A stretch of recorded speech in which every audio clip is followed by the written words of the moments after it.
মুসলিমদের OBC certificate মামলায় পশ্চিমবঙ্গ সরকার হাইকোর্টে ধাক্কা খেলেও সেই রায় মানছেন না মুখ্যমন্ত্রী। আর মুখ্যমন্ত্রী মমতা ব্যানার্জির এই ধরনের কর্মকাণ্ডের তীব্র নিন্দা জানালো ত্রিপুরা প্রদেশ বিজেপি। সম্প্রতি পশ্চিমবঙ্গের মুসলিমদের ওবিসি সার্টিফিকেট প্রদান করছে তৃণমূল সরকার।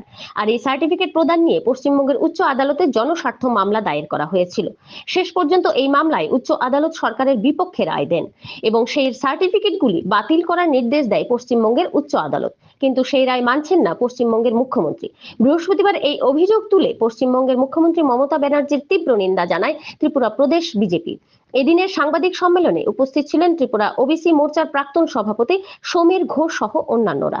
ওবিসি মোর্চার প্রাক্তন সভাপতি এই বিষয়ে বিস্তারিত জানিয়ে পশ্চিমবঙ্গ সরকারের এই ধরনের কর্মকাণ্ডের ধিক্কার জানান। আমরা সবাই জানি যে ভারতবর্ষ আমাদের ধর্মনিরপেক্ষ দেশ, ধর্মের ভিত্তিতে এখানে সংরক্ষণের কোনো সুযোগ নেই।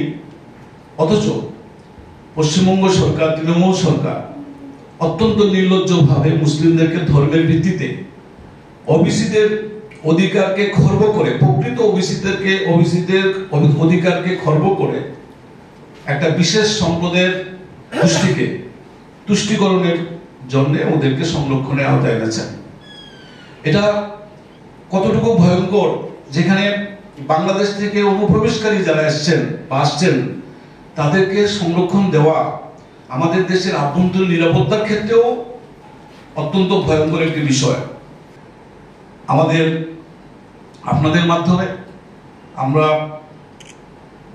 তীব্রভাবে তার নিন্দা জানাই এবং আমরা আশা করি যে পশ্চিমবঙ্গের কলকাতা হাইকোর্টের যে নির্দেশ, এই নির্দেশ অনুসারে আগামী দিনে সারা ভারতবর্ষে সমস্ত ধর্মনিরপেক্ষ যে আমাদের যে বৈশিষ্ট্য, আমাদের সবাই মেনে চলবেন।